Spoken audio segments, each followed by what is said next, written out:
Bab 6941. Sun Mengmeng adalah orang yang paling cakap bagi Claire sejak berdirinya perusahaan. Melihat Sun Mengmeng di sini, Claire yang sederhana tidak banyak memikirkannya.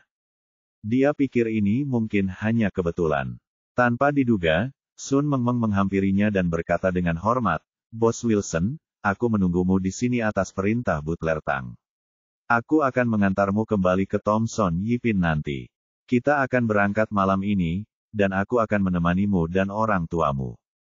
Claire menatapnya dengan ngeri. Ia memiliki banyak pertanyaan di benaknya, tetapi untuk sesaat ia tidak tahu harus mulai dari mana.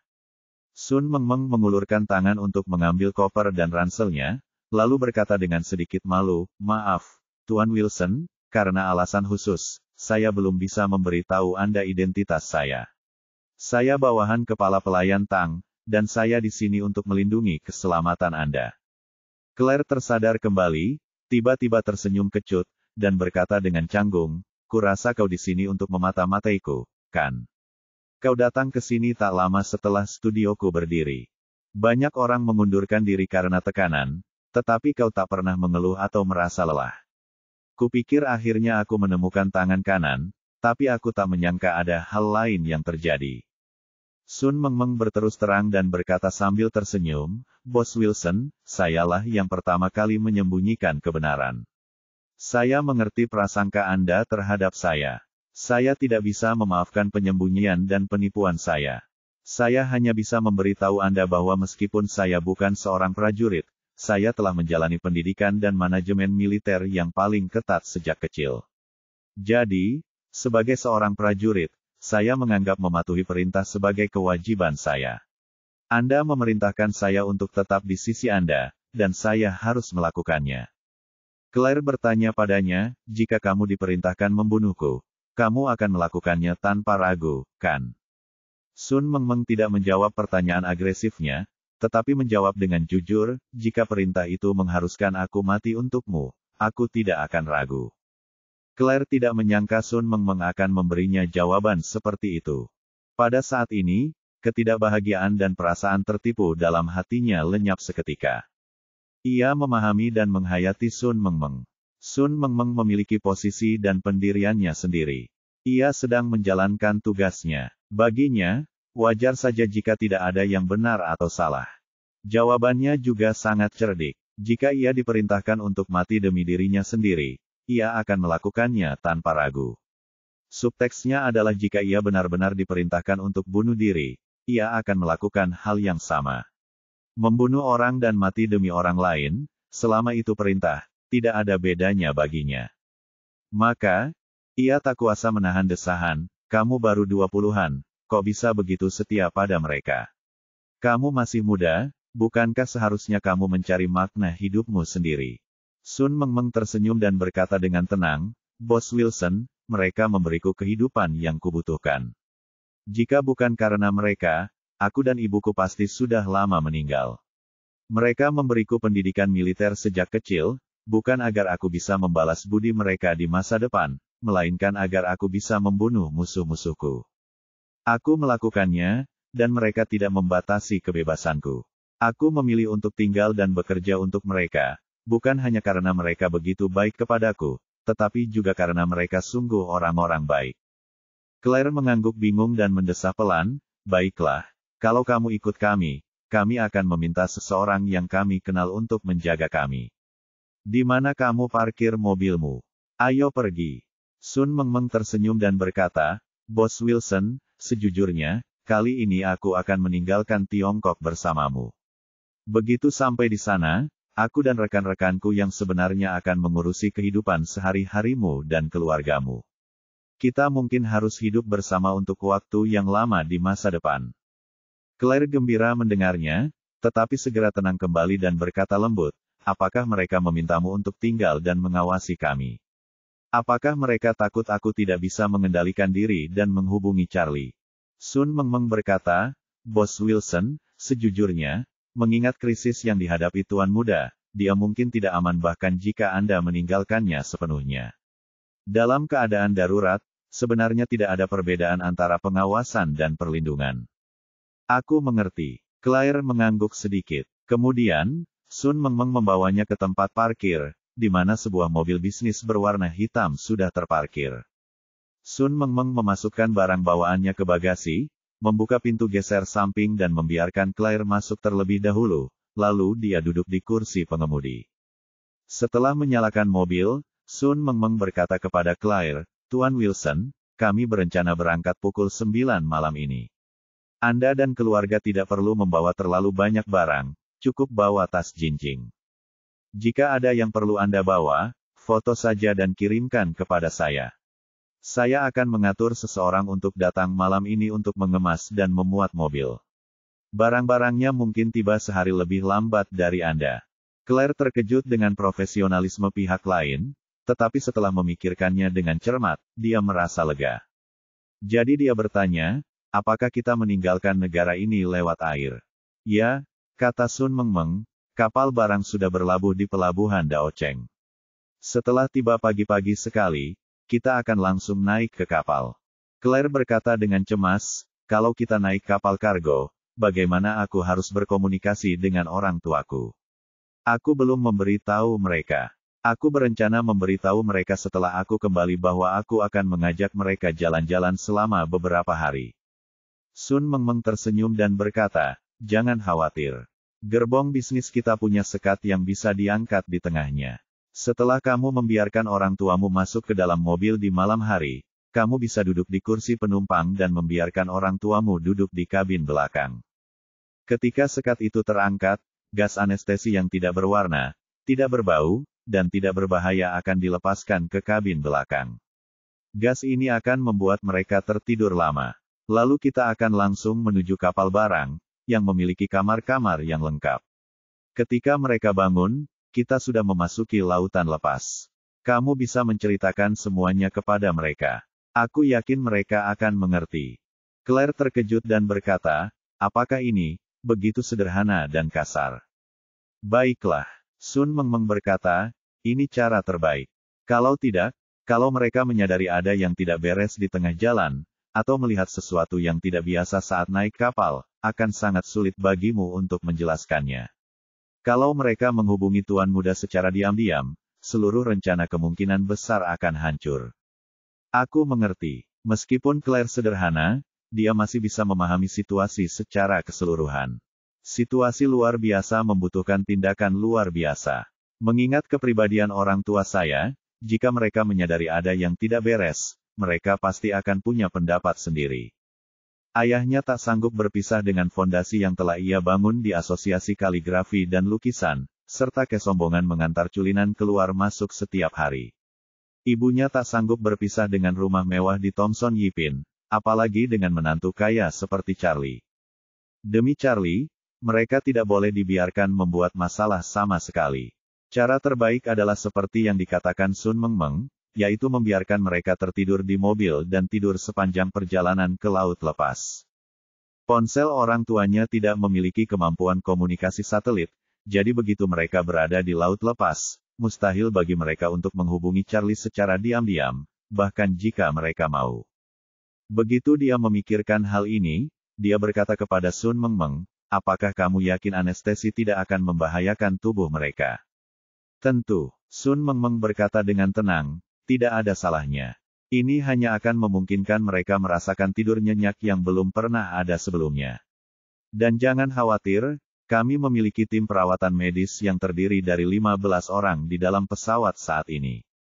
Mereka membawa peralatan medis tercanggih dan akan ikut bersama kami. Mulai sekarang, tim ini akan melayani Anda dan keluarga secara eksklusif." Claire tanpa sadar berkata, "Ini terlalu merepotkan. Tidak perlu repot-repot. Beri kami lingkungan yang memungkinkan kami hidup normal." Sun Mengmeng berkata dengan serius, "Tuan Wilson, atau haruskah saya memanggil Anda Nyonya Wade? Anda adalah istri Tuan Muda. Kami membawa Anda dan keluarga Anda pergi tanpa memberitahu Tuan Muda. Ini sudah merupakan pengkhianatan besar. Jika kami tidak menjaga Anda dan keluarga Anda dengan baik, bagaimana kami akan menghadapi Tuan Muda di masa depan? Lagi pula, bukan berarti kami tidak akan pernah mengizinkan Anda bertemu Tuan Muda. Setelah Tuan Muda menyelesaikan rencana balas dendamnya, semuanya akan diakui kepadanya, dan tidak akan ada batasan untuk kontak atau pertemuan Anda dengannya. Jika kami gagal menjaga Anda dan keluarga Anda selama periode ini, Tuan Muda pasti akan menyalahkan kami. Pada titik ini, Sun Mengmeng menambahkan, kami sudah mengatur segalanya untuk Anda dan keluarga di sana. Kami punya pembantu, tukang kebun, pengawal, dokter, pengemudi mobil, pengemudi kapal pesiar, pilot helikopter, bahkan instruktur golf, tenis, menyelam, dan yoga. Mereka semua bekerja penuh waktu, dan kami telah melatih mereka selama bertahun-tahun.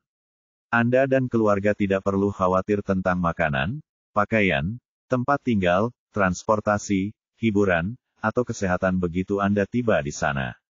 Claire berseru, ini sungguh buang-buang uang. Semua uang yang dihabiskan adalah milik Charlie. Aku benar-benar tidak tahan. Sun Mengmeng tersenyum dan berkata, jangan khawatir, Nyonya. Uang sebanyak ini hanyalah setetes air di lautan bagi Tuan Muda.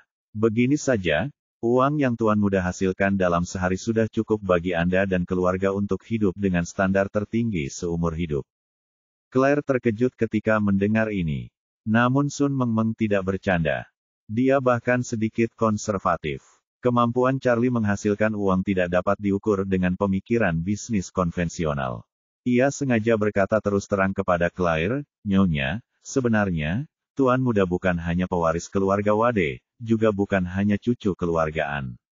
Beliau adalah bos terbesar perusahaan pelayaran sebesar Yisu Shipping. Saya tidak tahu apakah Anda tahu bahwa ketika pelayaran sedang paling menguntungkan, sebuah kapal kontainer bisa menghasilkan ratusan juta dolar dari hasil pengiriman per perjalanan, dan Yisu Shipping memiliki lebih dari 100 kapal dari berbagai jenis yang berlabuh. Claire bertanya dengan kaget, satu kapal, sekali perjalanan saja biayanya ratusan juta dolar. Ini terlalu mahal. Sun Mengmeng tersenyum dan berkata, mungkin kedengarannya berlebihan, tapi Anda mungkin tidak tahu bahwa biaya pengiriman meroket akhir-akhir ini. Biaya pengiriman satu kontainer dari Asia Timur ke Amerika Serikat telah melonjak hingga 20.000 dolar. Dan kapal kontainer terbesar di bawah Yisu Shipping terisi penuh dengan 24.000 kontainer.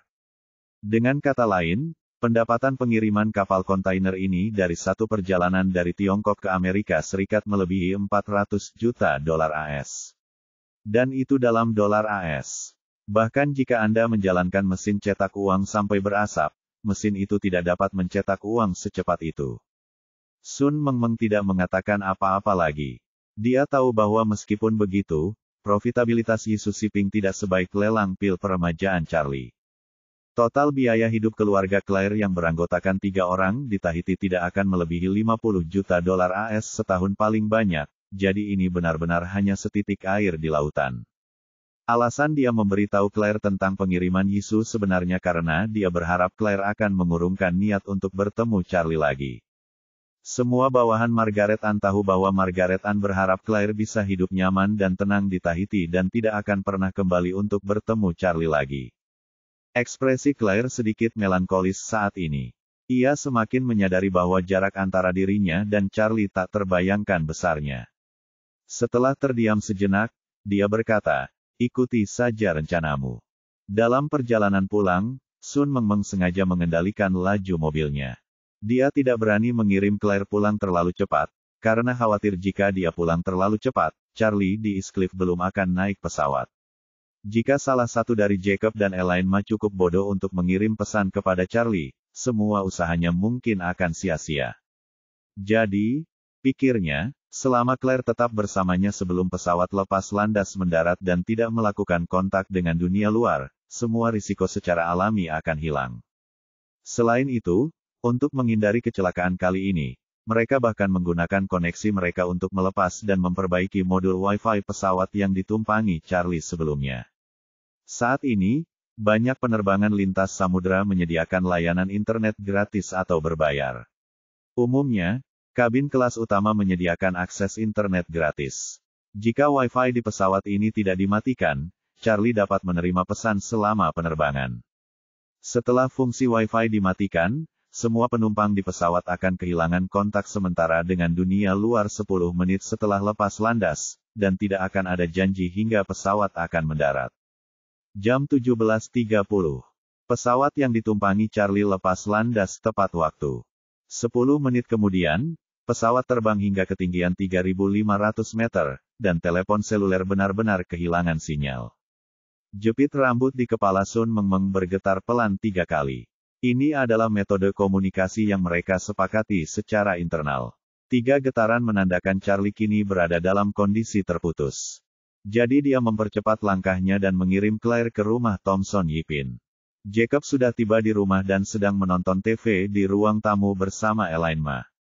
Melihat Claire masuk sendirian, mereka berdua langsung menoleh. Jacob berkata sambil tersenyum, "Oh, putriku sudah kembali. Apakah kamu bersenang-senang di East Cliff kali ini?" Claire tipis tersenyum, "Bagus sekali." Elaine Ma melihat ke kiri dan ke kanan, tetapi tidak melihat bayangan Charlie di belakangnya. Ia bertanya dengan heran, "Nona, Charlie belum kembali?" "Tidak." Claire menata rambutnya dengan tidak wajar dan berkata, "Charlie pergi ke Australia. Tuan Hong meminta bantuannya, katanya ada teman yang membutuhkan bantuannya untuk mempelajari Feng Shui, jadi aku pulang sendiri." Ketika Jacob mendengar Tuan Hong, dia segera bertanya kepadanya, "Apakah Tuan Orville?" "Ya." Claire mengangguk. Jacob berkata sambil tersenyum, "Oh, Tuan Orville dan Charlie memiliki hubungan yang sangat baik. Beberapa pelanggan selalu bersumpah. Lumayan." Menurut Jacob, apakah dia bisa menjadi wakil presiden eksekutif Asosiasi Kaligrafi dan Lukisan lagi di masa depan tergantung pada apakah Master Orville bersedia membantu. "Saya pernah melakukan sesuatu yang mencuat sebelumnya dan menurunkan jabatannya di Asosiasi Kaligrafi dan Lukisan. Namun, semua orang tahu aturan tak tertulis di lingkaran ini. Jika ditempatkan Anda diturunkan saat badai sedang memuncak, Anda akan segera menemukan kesempatan untuk dipromosikan lagi setelah badai berlalu. Tergantung apakah atasan bersedia memberi Anda kesempatan ini." Jacob tahu bahwa dia tidak punya dasar, tetapi selama Master Orville membantu, pasti tidak akan ada masalah. Oleh karena itu, selama Charlie dan Orville mempertahankan hubungan kerja yang sama yang erat, dia merasa masih ada peluang untuk bisnisnya sendiri. Claire mungkin bisa menebak dari wajah ayahnya apa yang sedang memikirkannya, tetapi dia juga tahu betul bahwa orang tuanya akan segera meninggalkan Aurus Hill dan mungkin tak akan pernah kembali. Asosiasi Kaligrafi dan Seni Lukis hanyalah awan yang berlalu. Lalu ia berkata kepada mereka, "Ngomong-ngomong, Ibu dan Ayah, perusahaan kami akhir-akhir ini tidak terlalu sibuk, dan kami tidak punya banyak kegiatan sejak tahun baru Imlek. Seorang teman saya kebetulan merekomendasikan perjalanan pelayaran dari kota pulau itu sampai ke Tahiti. Katanya fasilitasnya sangat bagus dan juga sangat menyenangkan. Ayo kita pergi malam ini." "Malam ini?" tanya Jacob terkejut. "Terburu-buru sekali." Elaine Ma bertanya dengan rasa ingin tahu, "Tahiti? Apakah Tahiti yang kaya akan mutiara?" Claire mengangguk dan berkata kepada Elaine Ma, "Ya, Bu, itu Tahiti. Konon katanya lebih bagus daripada Maladewa, tapi tidak sepopuler Maladewa." Setelah itu, ia berkata kepada Jacob, "Ayah, kapal pesiar akan berangkat besok pagi. Kita masih jauh. Kalau mau menyusul, kita harus berangkat sekarang." Perusahaan mereka sudah menyediakan mobil dinas, dan mobil itu sudah menunggu di depan pintu. Ayah kembali ke kamar dan berkemas, "Kita akan langsung berangkat." Elaine Ma bertanya dengan khawatir, "Putriku, pasti mahal sekali biayanya untuk berlayar ke tempat yang begitu jauh, kan?"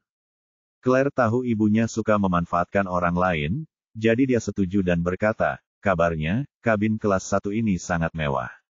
Harga tiketnya lebih dari 200.000 yuan, dan semua makanan serta minumannya gratis." Elaine Ma langsung bersemangat dan berkata, "Ayo. Kita harus pergi." Jacob sedikit malu dan berkata, "Aduh, ini terlalu terburu-buru. Kita masih punya banyak urusan di asosiasi yang harus diserahkan. Agak tidak pantas kalau pergi begitu saja." Elaine Ma langsung berkata, "Apa yang tidak pantas? Kau tidak punya urusan serius di sana. Itu hanya sekelompok pria dan wanita tua yang melakukan hal-hal tidak penting sepanjang hari. Lagi pula, Presiden Pei mempunyai hubungan baik dengan Anda. Kalau ada apa-apa, biarkan saja dia mengaturnya. Itu pasti tidak akan menjadi masalah baginya." Jacob mendecakkan tawarannya dan berkata, Kalau begitu, ayo kita berlayar. Perjalanan bolak-baliknya setidaknya butuh waktu sebulan, kan? Mau menyapa Charlie. Claire berbohong, proyek ini dikelola oleh teman Charlie. Mereka memberi kami kesempatan ini secara gratis karena wajah Charlie. Perjalanan Charlie ke Australia akan memakan waktu lama, dan dia takut kami akan bosan di rumah, jadi dia mengatur agar kami pergi berlibur. Begitukah? Jacob mengangguk pelan dan berkata, kalau begitu aku akan menyapa Presiden Pei dan meminta untuk membantu mengatur pekerjaan. Elaine Ma berdiri dengan gembira dan berkata, aku akan segera naik ke atas dan mengepak barang bawaanku agar tidak menunda naik kapal besok pagi. Aku baru-baru ini bepergian dengan pesawat dan belum pernah melihat pelayaran mewah. Pada saat ini, Jacob juga mengeluarkan ponselnya dan menelepon Presiden Pei. Begitu telepon tersambung, ia berkata kepada Ketua Pei, Pei tua, ada yang ingin kukatakan padamu. Menantu laki-lakiku pergi ke Australia bersama Tuan Hong untuk urusan bisnis.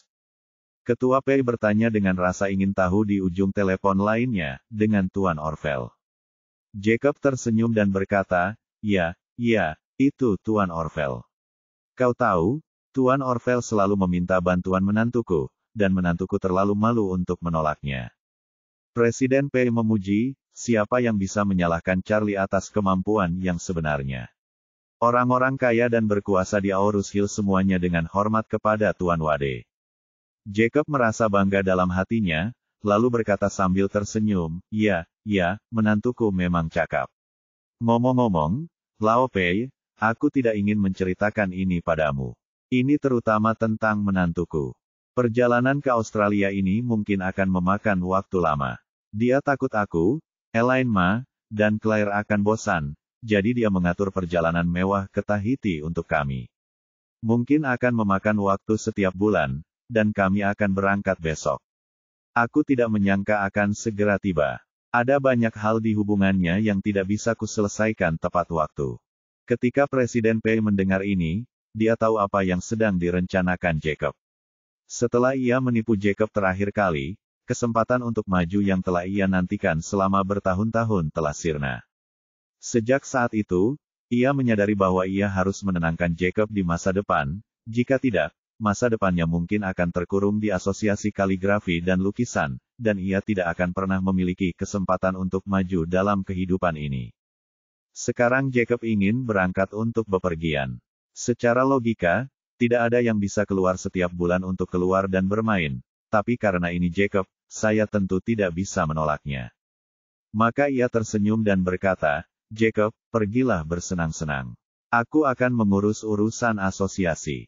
Jangan khawatir. Jacob menghela napas lega dan tersenyum, terima kasih, Presiden Pei. Presiden Pei segera berkata, Jacob, kita semua keluarga. Kalau ada yang ingin kau katakan, sampaikan saja salamku. Kenapa kau begitu sopan? Terlalu canggung.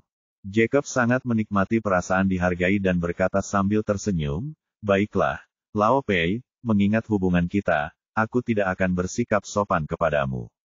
Aku akan membawakanmu hadiah saat aku kembali. 20 menit kemudian, Jacob dan Elaine Ma telah mengemasi barang bawaan mereka. Claire bersembunyi di kamar tidurnya dan Charlie, menutupi dirinya dengan selimut dan menangis. Setelah menangis, dia menyeka air matanya, meninggalkan sepucuk surat untuk Charlie dengan pena dan kertas, lalu meletakkan surat itu di meja samping tempat tidur.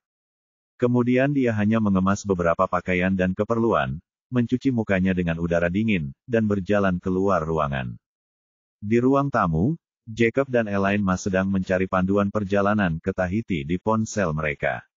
Melihat Claire turun, Elaine Ma berkata, putriku sayang, kami sudah menunggumu. Ayo cepat berangkat ke Tahiti. Sun Mengmeng sedang menunggu di halaman saat itu. Ketika melihat orang ketiga keluar, ia menggandeng maju untuk membantu Elaine Ma mengambil barang bawaannya terlebih dahulu, dan berkata dengan penuh hormat, Paman dan Bibi, kalian berdua masuk ke mobil dulu, saya akan memuat barang bawaan. Setelah itu, dia berkata kepada Claire, Nyonya Charlie, silakan duduk di kursi penumpang, dan izinkan Paman dan Bibi duduk di baris kedua. Claire mengangguk dan berkata kepada orang tuanya, Ayah, Ibu, kalian duduk di belakang. Baiklah. Keduanya langsung setuju lalu masuk dan duduk di kursi belakang mobil dinas. Kursi paling nyaman di mobil bisnis kelas atas adalah dua kursi kelas utama di baris kedua. Keduanya tahu mereka akan menempuh jarak yang jauh, jadi begitu duduk, mereka dengan mudah menyesuaikan kursi sesuai kebutuhan dan preferensi mereka. Claire tahu bahwa orang tuanya akan segera dibius, dan dia sedikit khawatir.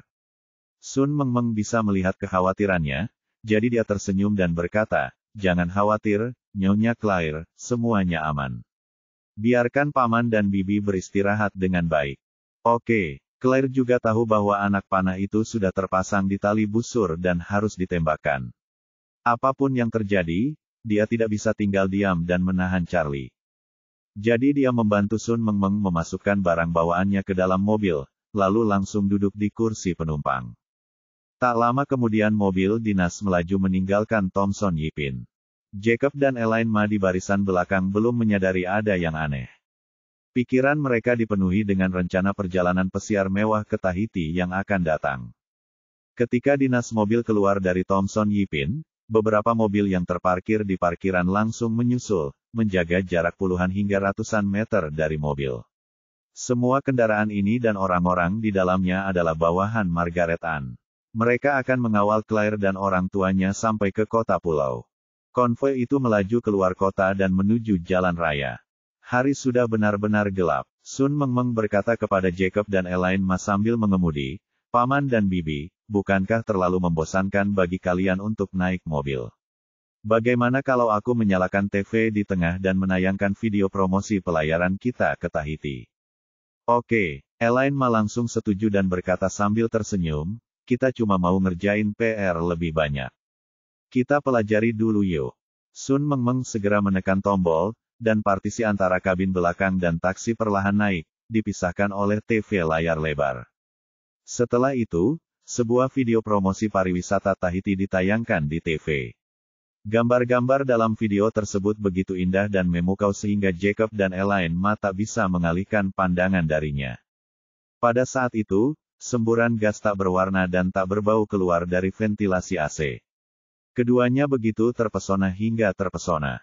Saat kelopak mata mereka mulai terpejam, mereka pun tertidur lelap tak terkendali. Setelah Jacob dan Elaine Ma mengalami koma yang parah, Sun Mengmeng membuka jendela belakang mobil terlebih dahulu, lalu menyalakan AC dengan sirkulasi udara eksternal. Setelah udara benar-benar segar, ia meletakkan kembali TV di partisi. Claire menoleh ke arah mereka berdua dan mendapati mereka tidur sangat nyenyak, dada mereka naik turun secara teratur mengikuti napas mereka, jadi dia merasa benar-benar lega. Sun Mengmeng meliriknya dan berkata sambil tersenyum, "Jangan khawatir, Tuan Wilson, mereka berdua aman." "Baiklah." Claire mengangguk pelan dan bertanya, "Ngomong-ngomong, begitu Charlie tiba di Australia, dia harus menghubungiku sesegera mungkin. Kalau dia tidak bisa menghubungiku saat itu, dia pasti akan sangat khawatir. Mau aku tinggalkan pesan untuknya?" Sun Mengmeng berkata, "Setelah kau naik kapal, serahkan sisanya pada kami. Tuan muda pasti akan cemas, tetapi aku merasa, apapun cara yang digunakan untuk berpisah, rasa sakit perpisahan tak terelakkan. Aku juga tidak mampu menyelesaikan masalah apapun untuk Tuan muda, jadi aku hanya bisa membiarkannya mencernanya perlahan-lahan sendiri." Setelah itu, dia menatap Claire lagi dan berkata dengan serius, "Bos Wilson, meskipun perpisahan akan menyakitkan, dari perspektif keseluruhan, itu pasti akan bermanfaat bagi balas dendam Tuan muda dan keselamatan kalian berdua." "Aku mengerti." Claire tersenyum getir dan mengangguk kecil, berpikir dalam hati, apapun yang terjadi, aku tak bisa lagi menyeret Charlie. Dia punya banyak hal yang harus dilakukan, dan aku bukan hanya tak bisa membantunya, tapi aku hanya akan menjadi beban baginya. Kuharap setelah aku pergi, dia bisa tenang dan mengerahkan segenap tenaganya untuk melakukan apa yang seharusnya dia lakukan." Di jalan raya, seluruh konvoi melaju dengan batas kecepatan maksimum. Dari Aorus Hill ke kota Pulau Kilu, seluruh perjalanan di jalan raya sangat mulus. Yang tidak diperhatikan Claire adalah banyak mobil yang persis seperti mobil bisnis yang ditumpanginya terus bermunculan di jalan raya. Terlebih lagi, mobil-mobil ini, seperti mobil ini, semuanya baru dan tidak memiliki plat nomor resmi. Pada saat ini, Sun Mengmeng mengulurkan tangan dan melepas plat nomor sementara dari kaca depan mobil pengemudi utama. Operasi yang sama juga dilakukan pada model serupa lainnya. Jendela belakang mobil-mobil ini sepenuhnya privat. Meskipun kaca depannya transparan, semuanya telah dimodifikasi secara khusus. Semua kamera pengawas di sepanjang jalan, selama lampu kilat atau lampu pengisi dinyalakan, jendela dalam gambar akan sepenuhnya putih dan tidak ada yang terlihat. Mengingat kondisi pencahayaan saat ini, mustahil untuk menangkap apa yang ada di dalam tanpa lampu kilat dan cahaya pengisi. Setelah itu, kendaraan lain yang identik mulai menyalip dan melewati satu sama lain secara berkala. Puluhan mobil identik terus-menerus menyesuaikan posisi relatif mereka di jalan raya, bagaikan keping mahjong di atas meja mahjong.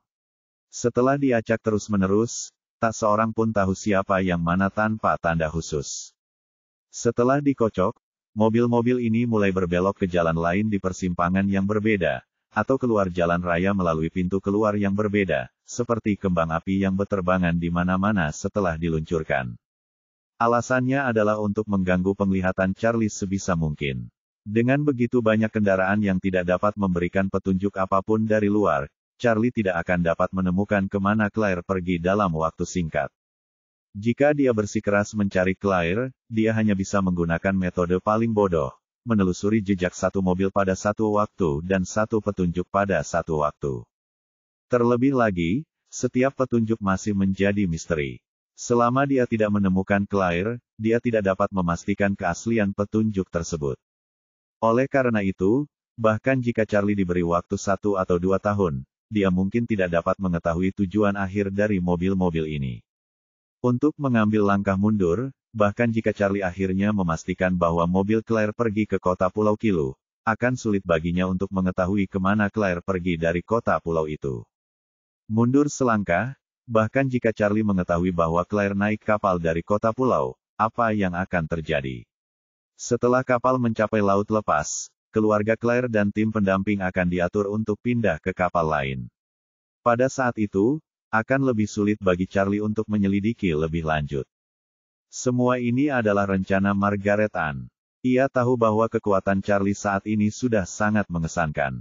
Ia tidak hanya memiliki seperangkat model AI, tetapi juga dibantu secara diam-diam oleh detektif papan atas seperti Dun Chanli. Mustahil baginya untuk membiarkan Claire menghilang tanpa jejak. Daripada bersusah payah menghapus jejak yang tertinggal, hanya agar Dun Chanli menemukan celah kecil dan mengobrak-abrik semuanya, lebih baik melakukan sebaliknya dan meninggalkan jejak di mana-mana. Siapapun yang datang untuk menyelidiki jejak ini akan kelelahan, termasuk dirinya, Dun Chanli. Bagi polisi yang sedang memecahkan kasus, jika hanya ada satu tersangka, tidak ada yang perlu dikhawatirkan. Selama mereka menggali lebih dalam tentang orang tersebut, mereka pasti akan menemukan petunjuk yang mereka inginkan. Tetapi bagaimana jika tersangkanya 100? Itu adalah 100 misteri yang harus mereka pecahkan satu persatu, yang pasti akan menjadi mimpi buruk mereka. Pada pukul 3 pagi, mobil bisnis yang ditumpangi Claire melaju ke terminal pelabuhan kota pulau. Kapal yang akan mereka tumpangi sudah menunggu di tempat berlabuh, penuh dengan kontainer, siap berlayar ke Selandia Baru. Setelah memasuki laut lepas, kapal tersebut akan bertemu dengan kapal kargo lain yang berlayar dari Shanghai menuju Argentina di Samudra Pasifik. Claire dan keluarganya akan berganti kapal kargo di sana dan melanjutkan pelayaran ke Tenggara. Saat melewati rute ratusan mil laut dari Tahiti, sebuah kapal pesiar mewah milik seorang taipan Silicon Valley akan membawa mereka ke Kepulauan Windward di Polinesia, Prancis. Tahiti adalah pulau terbesar di Kepulauan Windward, tetapi bukan tujuan sebenarnya bagi Claire dan kelompoknya. Pulau yang digunakan Margaret Ann untuk menetap adalah pulau kecil yang tidak diketahui di Kepulauan Windward. Pulau ini adalah pulau yang hak guna pakainya telah dibeli secara pribadi dan tidak dibuka untuk umum. Kendaraan yang ditumpangi Claire langsung menabrak sebuah kontainer kosong.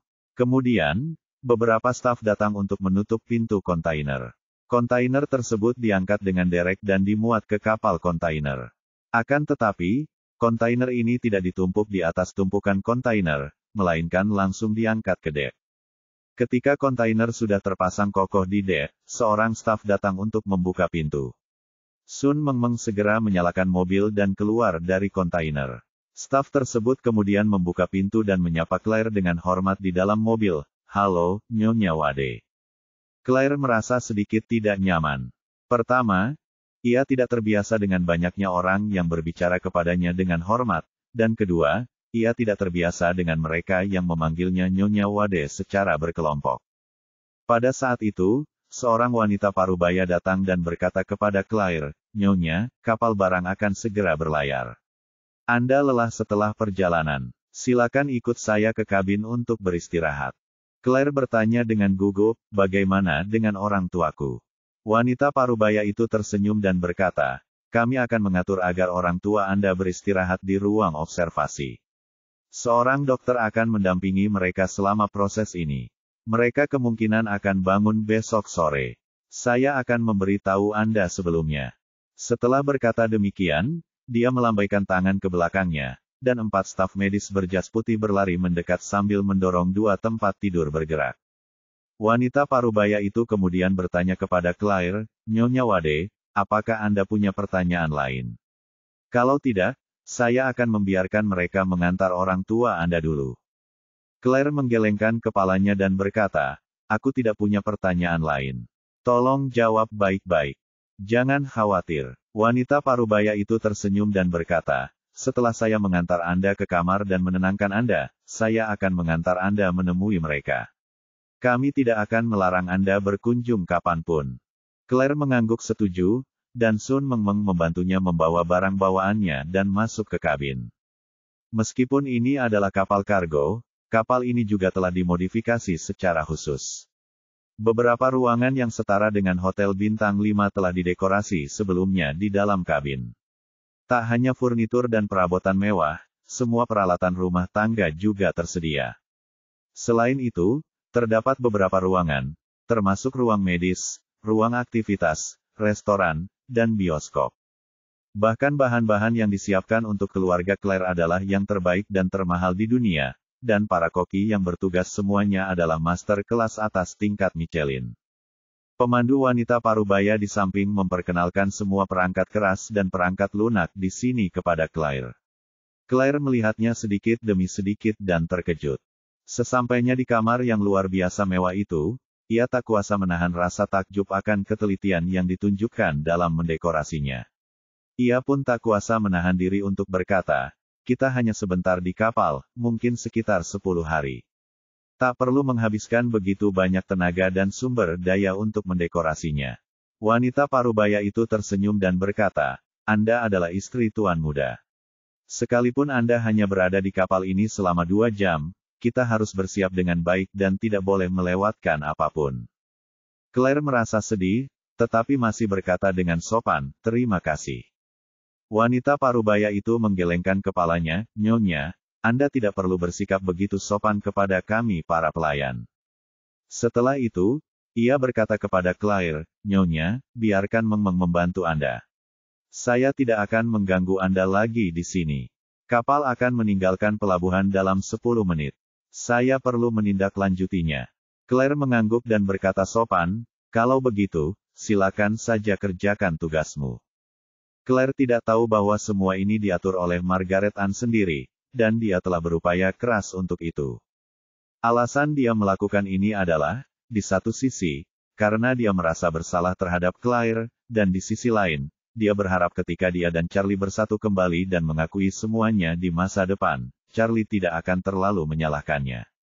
10 menit kemudian, dengan peluit pelan, kapal barang itu perlahan berlayar keluar dari tempat berlabuh, lalu keluar dari pelabuhan dan menuju Laut Kuning.